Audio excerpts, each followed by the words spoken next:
Hello mga kabibig, welcome back sa ating bagong YouTube channel. Ito ang pinakamaingay na YouTuber sa palat ng YouTube. Ito na ang ating latest trending news. Ako po, may nagpa-epal na naman sa Senado ngayon. Nagkaroon ng sesyon ang mga senador at binigyan ng chance ng makapagsalita ang minority bloc.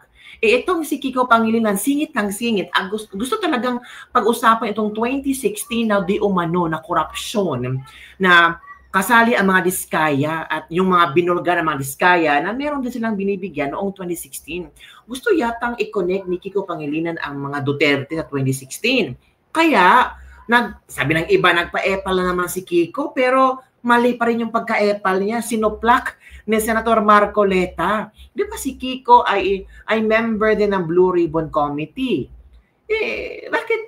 Bakit pa tela wala siyang alam sa nangyayari sa Blue Ribbon Committee? Naging member lang siya para mag-espiya. Ay nako, yun talaga ang mga iniisip ng netizen. Pero tingnan natin mga kabibig ha. Ito yung kabibig ang pinag-uusapan ngayon pagsuplak, pagsupalpal ni Senator Marcoleta kay Senator Kiko Pangilinan. At dito nakita naman tao, now we know. Gusto mo lang naging member ka lang doon para mag-obserba. Para kung time na magkagulo-gulo na ay meron kang masabi. Parang trinidor si Senator Marcoleta ni Kiko Pangilinan. At tungkol din sa mga diskaya, yung mga affidavit ng mga diskaya. So ito kabibig, manood tayo ha, itong kaipala ni Kiko Pangilinan at yung pagsuplak ni Rodante Marcoleta. Ito na kabibig. Thank you, Senator Marcoleta. Majority Leader? Yes, Senator Kiko Pangilinan would like to be recognized, Mr. President. An objection? Hearing none, Senator Kiko Pangilinan is recognized. Thank you, Mr. President. This is not an interpellation, just a manifestation.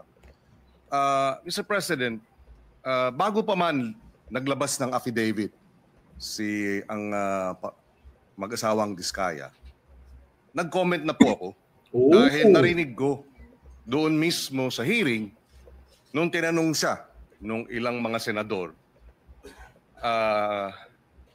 binanggit niya ang mga pangalan at sinabi niyang mula 2022.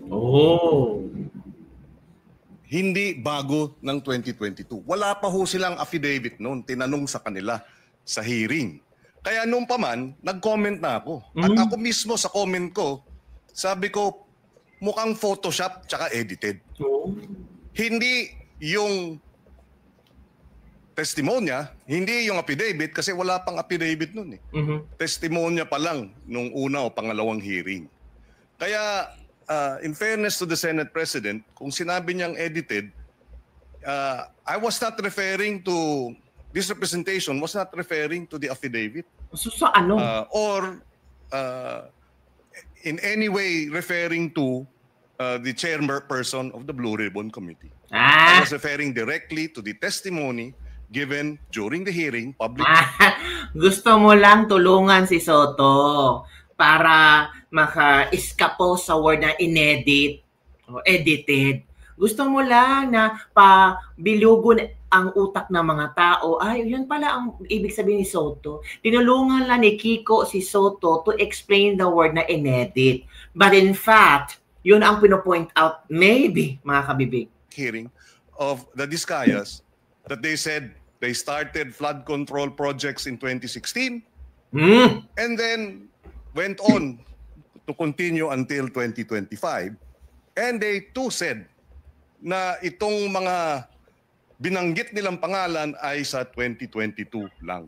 So kahit na wala pa ho yung affidavit, doon pa lamang sa kanilang mga testimonya during the public hearing, nakita ko na mukhang hindi kapani-paniwala. At least this is my view as a lawyer na mukhang kung gagawin silang state witness, kinakailangan buo, hindi edited. And when I refer to edited, sila bilang mga testigo, ine-edit nila. Hindi yung chairman ng komite, hindi yung sa I was not referring to the affidavit. I was referring Point to their naman si Kiko testimony actually. when the affidavit had not yet been actually submitted. May point Just for si the Kiko record, actually. Mr. President. Thank you, Senator Pangilinan. In addition, Mr. President, point number 2, sorry. I was a member and continue to be a member of the committee, the Blue Ribbon Committee. Unfortunately, as was pointed out by the former chairperson, it is the committee that decides as to whether or not we will agree to have a witness taken as a State witness. in custody to become a witness under the Witness Protection Program. Unfortunately, as a member of the committee, I was not able to read the letter absent ka. of the chairman then Absent ka addressed kasi. to the Department of Justice. So in that case, Mr. President, sabi siguro kanina, if I heard correctly, nagmamadali dahil nga yung seguridad ng ating mga May point magiging din si witness Congressman dapat Marcoleta. ay paramount. Pero sa akin, mas paramount siguro na may process na ang mga committee members makita man lang yung sulat bago ito'y ma-repair sa Department of Justice. Wala akong nakita, wala po akong nabasa. Nakita ko na lang sa dyaryo. Kasi, Sir President, kailangan lang masagot yung... Kasi ano nangyari? Kasi hindi ka nag-attend. Busy kayo that time na nagpirma kasama si Risa Hontiveros nga umiskap po, nag-excuse kasi kung ano ang mga sinasabi niya. At that time din, hindi alam ni Marcoleta na habang nag-hearing sila, meron na palang ginagawang pagpapalit ng Senate President. So, wala ka doon, Kiko Pangilinan. So, hindi mo alam kung ano mga nangyayari. Diba? So, yun pala. Ay, nako. Iwan ko sa inyo. Senator Kiko. For a while, Importante lang, Senator Marcoleta, Mr. President. you have not been recognized yet. Majority Leader. Yes, Mr. President, we'd like to recognize. He may be allowed, if with the permission of the Senate President, let him allow him to answer, or at least reply to the manifestation of Senator Kiko Pangilinan, and then after we'll recognize our Senate President for his interpellation. All right. Thank you, Mr. President. Wait for a while. Senator Marcoleta is recognized. Thank you. Maalala po natin, Mr. President, na nung pangalawang hearing po ng Blue Ribbon Committee, doon po namin finload yung idea na kung nais po ng mga resource persons, particularly po yung mga 15 contractors na naimbita sa ating Blue Ribbon, kung gusto ninyo na magsalita kayo, come into the open, pinload po namin sa second hearing yon. Makakatulong po kayo sa Estado, lalong-lalo na po kung magbabanggit kayo ng mga taong alam ninyo na mas malaki kaysa sa inyo kung bakit nangyari ang matinding korupsyon sa ating bansa. So pinupload po natin yung idea na maaari silang mag-apply under the Witness Protection Program.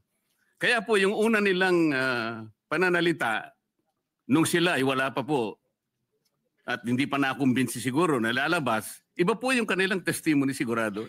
Ngunit nung malaman nila na may pagkaseryoso naman po yung offer namin, na kung makakatulong po kayo, magsabi na kayo ng totoo, baka po, sabi namin, yung criminal prosecution, madidispense na yon, pinaka most likely siguro, pagdating ng araw, civil liability na lang ang haharapin ninyo.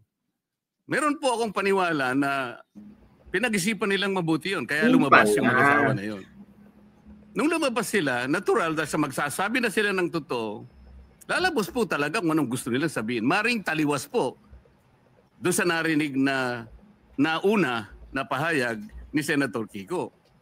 Sa mga tweet, hindi po pwedeng pagbasihan yung nauna nilang pagsagot sapagkat hindi pa sila nakapagpasya na kanilang sasabihin na kung anong nalalaman nilang totoo sa kanilang kalooban. Yun po yung totoong nangyari ron.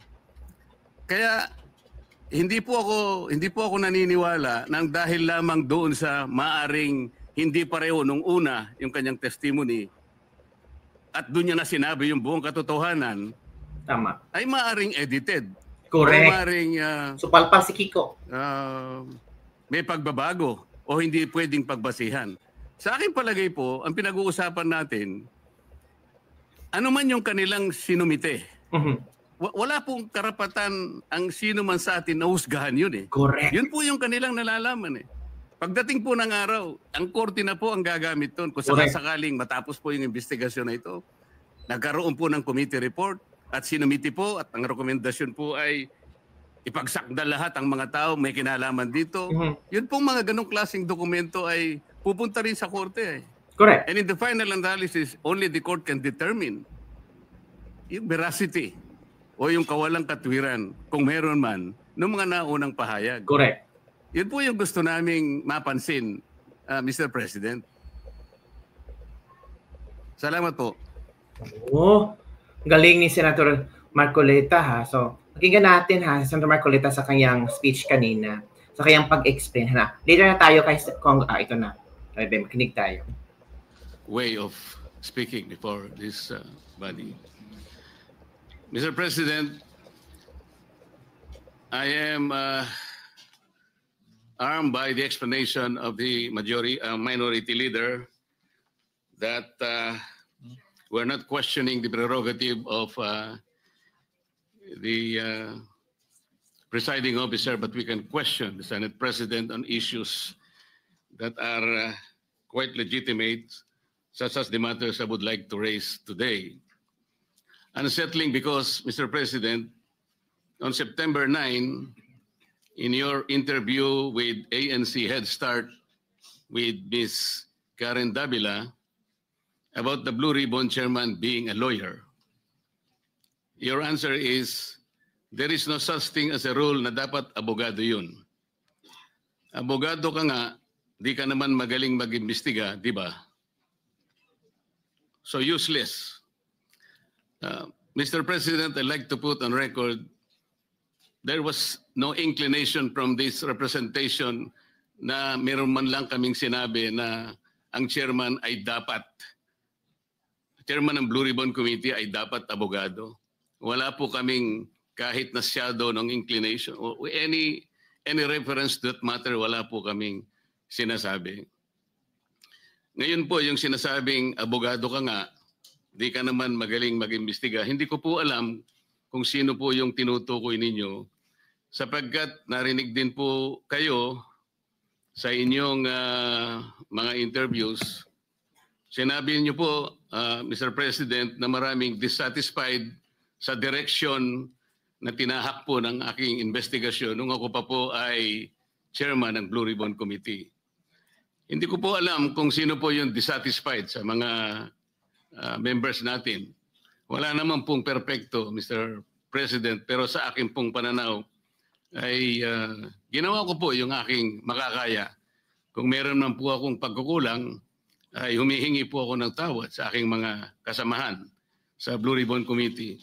Ngunit hindi ko po sinadya na ilihis sa direksyon ng tamang pag-iimbestiga ang ating Blue Ribbon Committee.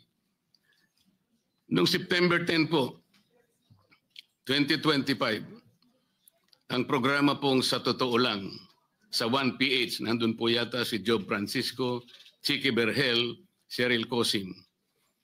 Ang sabi po ninyo, with reference to the affidavit of the Discayas, may suspetsa kami na inedit yung affidavit.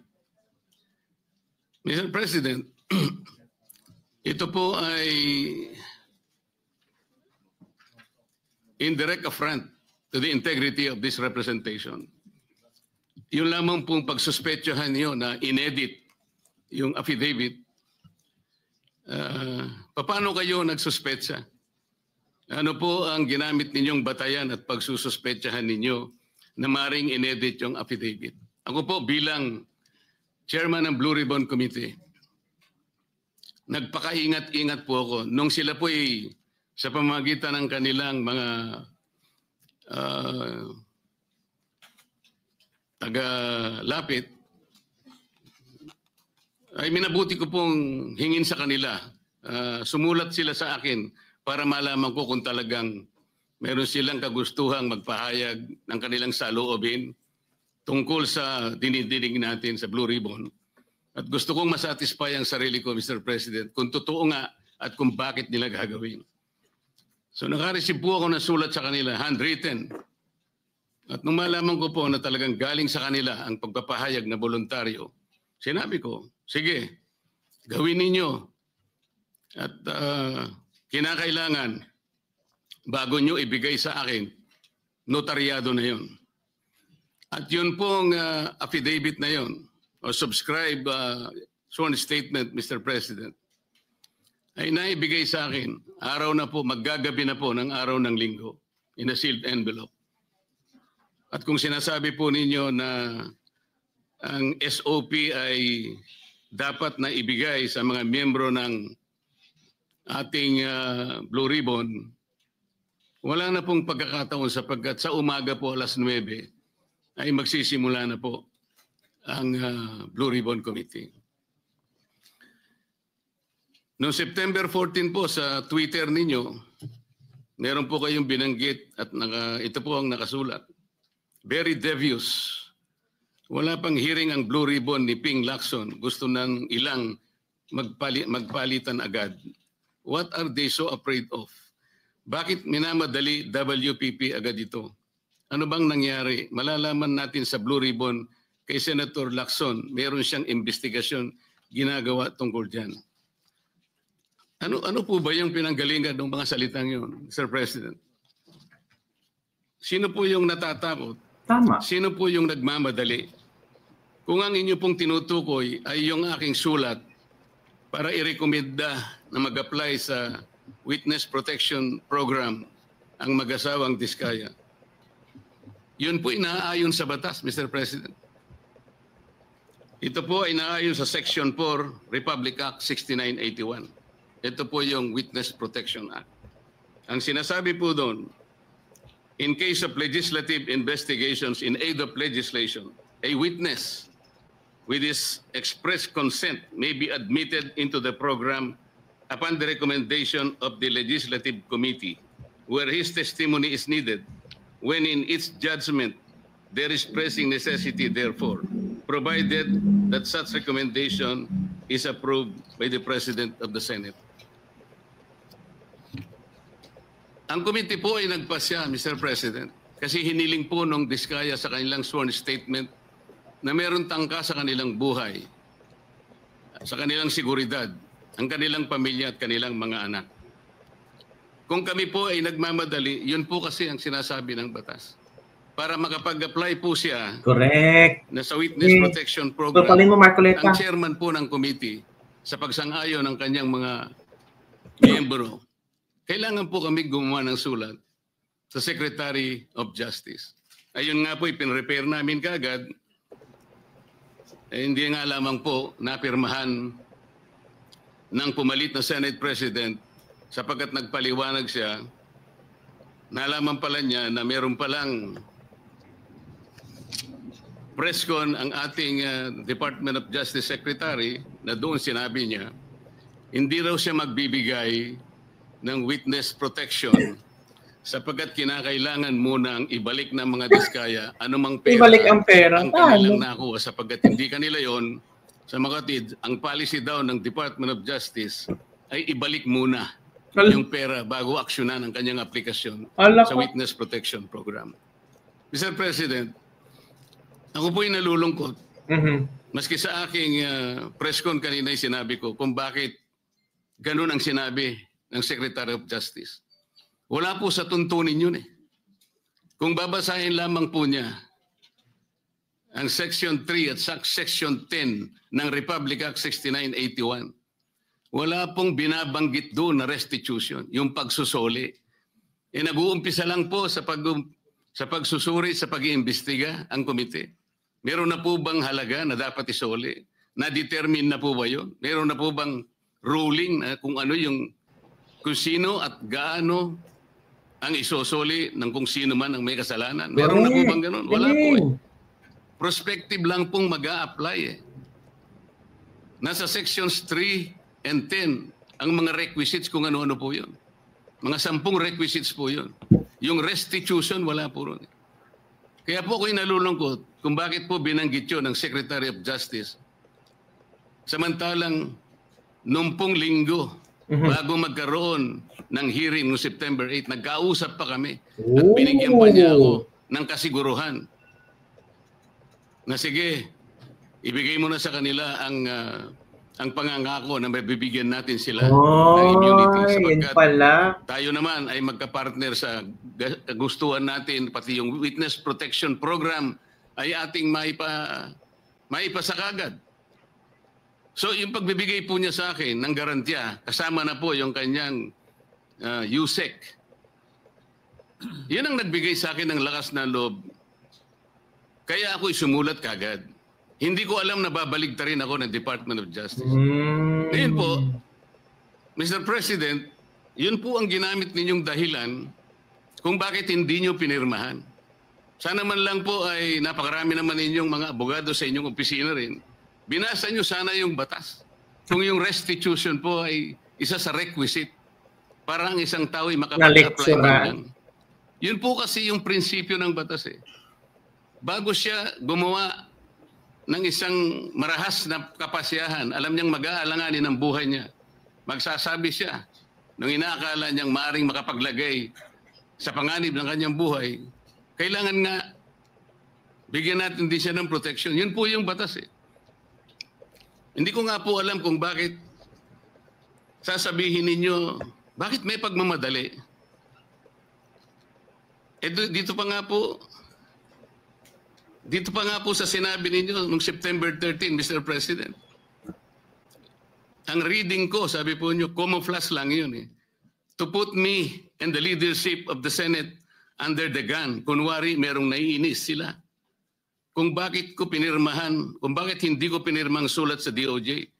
Baka may commitment sila to someone, to some people. Is there a commitment somewhere? Baka merong nakiusap na pwede silang ipasok sa Witness Protection Program.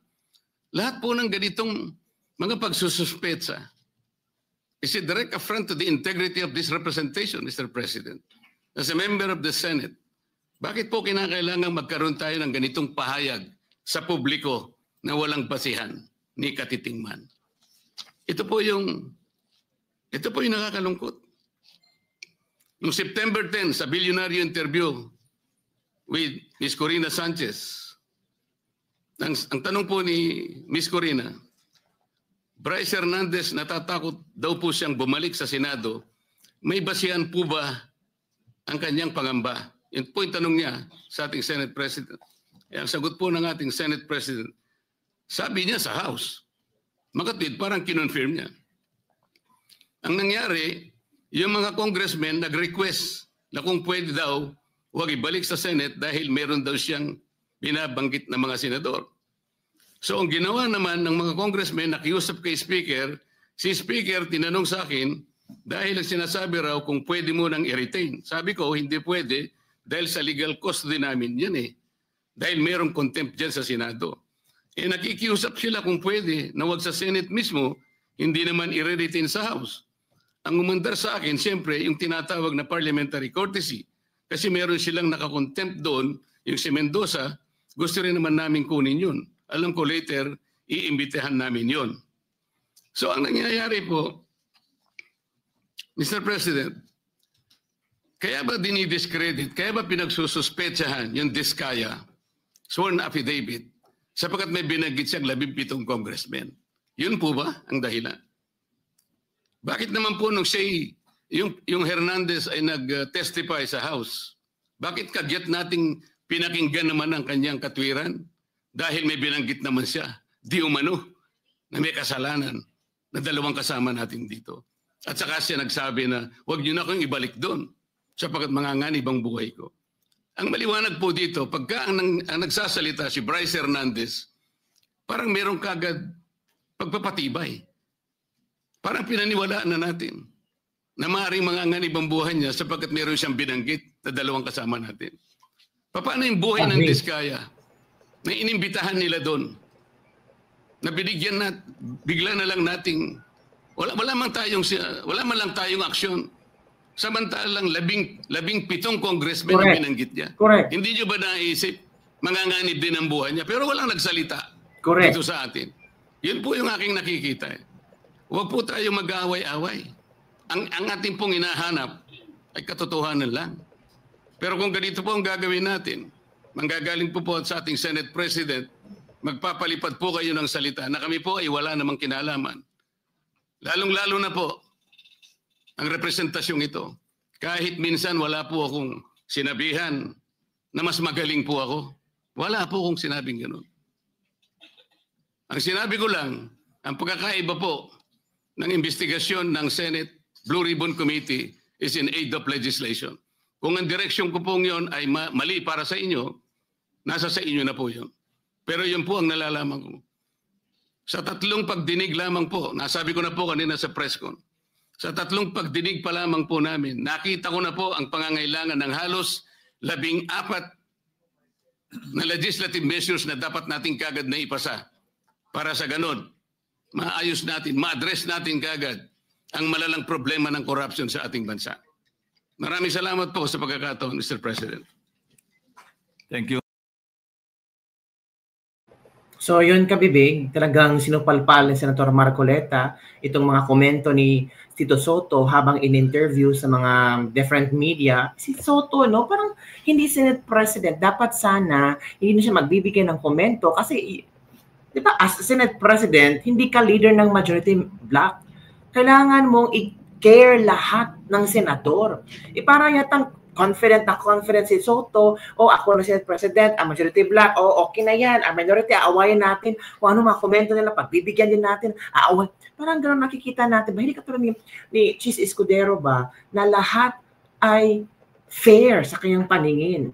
Kung si Risa Hontiveros ang sasalita, o pakikinggan niya, hindi sinusupalpal. Pero itong si Tito Soto, every now and then, pag may interview, parang mga maraming paririnig-rinig sila. Di ba, kabibig? So ano ang iyong komento hinggil dito? Don't forget to like, subscribe, and share this video para sa mga latest trending news nating mag-usap-usapan. Bye everyone! See you next time!